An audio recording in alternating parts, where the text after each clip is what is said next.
Hi, my name's Orlando, I'm Austin. and this is our game Elysian. To start things off, each player will rotate the two dice, and whoever gets the greater number chooses their dice first. So go ahead. All right, I got 7. You got a 7, and I got an 8, so that means I win. So I'm going to choose the white side, which is the Death Mountain side. And what side are you going to And choose? I'm going to choose Aqua. Atlantis. Or Atlantis. Okay, cool. So to start things off, you roll the dice, and whatever number on the dice you get, you move up, down, left, or right.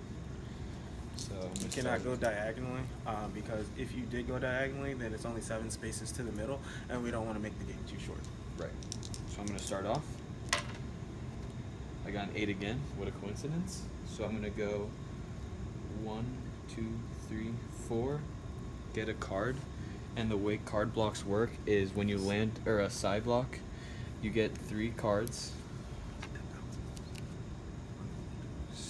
You get 3 cards, and from the 3 cards, you decide which one you want to choose. So it's skip a turn, which skips one of your opponent's turn. Reset a side spot, which means that if you land there and you put a thing down, you can reset it, and then move back 5 spaces. So I'm probably going to choose a skip a turn because I feel like that's the most valuable. And when you get a card, you don't have to use it right away. You can use it whenever you feel like might be at your best advantage. So it could be when somebody's about to get a gem, or when they're about to bring one of their gems back to their home base. So you can use it whenever you think is the best. So that's 4 of my moves. So I have 4 more. 1, I put this because I landed on the side block. 1, 2, 3, 4. Now it is Austin's turn. Now I'm going to roll my dice. I got 6. So I'm going to move 1, 2, 3, 4, 5, 6 onto a card space. I'm going to pick 3 cards. The 3 cards that I got were switch pieces with opponents. So I can choose to switch one of my pieces with one of my opponent's piece. A second switch piece with opponent, and then re-roll dice. So if you don't like the roll that you got, and you might be like close to a spot that you want, you can re-roll in hopes that you'll get a higher number to get to that spot. I think re-roll dice might be very valuable because I'm not very good at rolling, so I'm going to choose that one and shuffle these back in. Now it is my turn. I'm going to roll again. I got an 11. Great roll. So I'm going to move 1, 2, 3. Another 3 cards. I got move back 10 spaces. Switch color, which means you switch sides of the board with any opponent you choose. So, I forgot what that. So basically, like if your opponent has like a very good setup that you like, and they're in good strategic position, you can decide to switch your whole setup with theirs, and therefore giving you the strategic advantage. And so, like, if you use that well, it can be a very powerful card.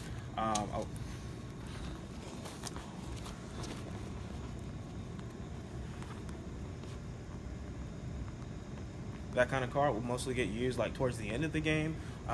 If you're lucky enough to get it, it'll probably be used towards the end of the game when somebody's set up to get a gem in place. And this is a very rare card. We have 1 per deck? Yeah, 1 per deck. So I'm going to choose this one because it's a good card. I forgot how many times I moved. Now I use my remaining 4, 5, 6, 7. Once you land on a block that looks like a triangle, then you can enter the bigger diamond, which is the Temple of Elysian. This is Elysian.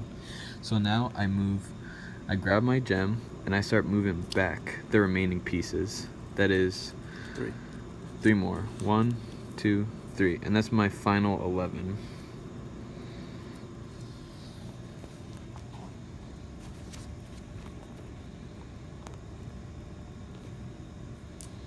So now it's my roll. and I rolled a 7, and so I'm going to cover my card piece and move 7 spaces. 1, 2, 3, 4, 5, 6. Land on another card piece.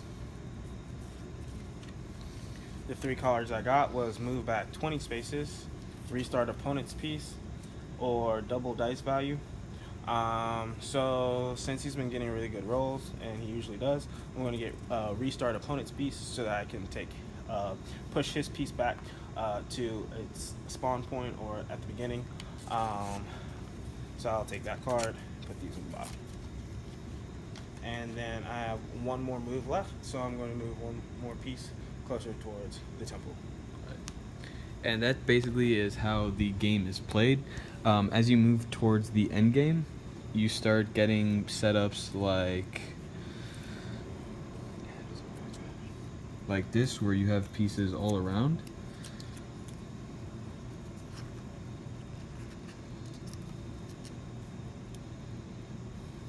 And one of the mechanics in this game is that if an opponent is this blue and I'm carrying a gem in this, if the opponent lands 3 spaces, 1, 2, 3, this piece returns back to the original base and he now steals my gem. But if he was here and he rolled 4, he would go 1, 2, steal the gem, and then go 4. And that's basically how you steal a gem. And so if since I'm one in front on the next roll, he can very easily take my gem. And so strategically, you try to land on the same piece is the best option. But of course, it depends on what you roll. Because after you get a gem, you have to put yourself in a place where you can't just get to them. And so in that situation, you can't land on a piece that your opponent's on unless you're stealing a gem. And so in that case, it's good if you can try to have a setup where you take 2 of your pieces, and when you're trying to steal, you can use like a block so that you can block in front of you, and you can go somewhere where they can't land, and so they have to choose a different route, and hopefully they don't have that many rolls so that they can actually get to you.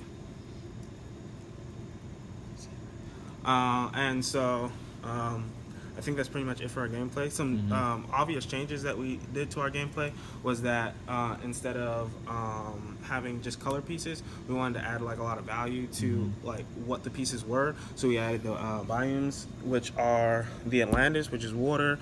Then we have, I don't know how to pronounce that. The Congo jungles, Krakow, which is a volcano, and then Death Mountain, and each one has specific characters, so that it gives it a little bit of meaning behind it, and the character stories will be in our rules section, and so that's another fun piece that we added to the game.